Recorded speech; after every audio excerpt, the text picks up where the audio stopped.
Nous avons vu dans une vidéo précédente qu'un ensemble de cellules formait un tissu, et nous allons voir aujourd'hui quel type de tissu il existe dans un être vivant du règne animal.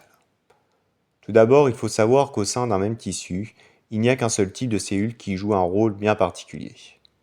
Ce qui veut dire qu'entre un tissu musculaire et un tissu nerveux, les cellules fonctionnent différemment et ont même des formes différentes.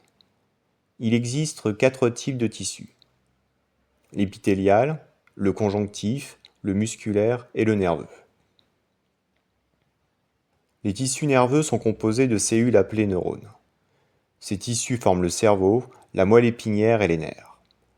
Leur rôle est de transmettre des informations entre le cerveau et les organes, de véhiculer des messages nerveux pour permettre des réflexes, mais aussi de traiter des influx neuronaux.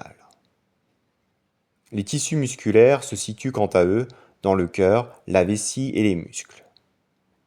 Les caractéristiques des cellules qui composent ces tissus sont les suivantes. Elles sont de forme allongée, ont la capacité de réagir à des stimuli nerveux et peuvent se contracter.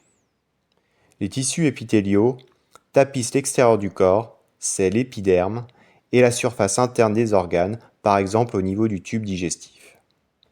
Les cellules de ces tissus sont serrées entre elles et composent plusieurs couches, ce qui permet de jouer un rôle barrière contre toute intrusion micro-organique, de résister à des lésions et d'empêcher des pertes de fluide corporel.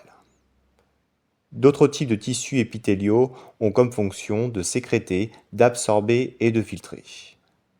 Enfin, les tissus conjonctifs, qui ont un rôle de soutien, de protection et relient physiquement tous les types de tissus entre eux.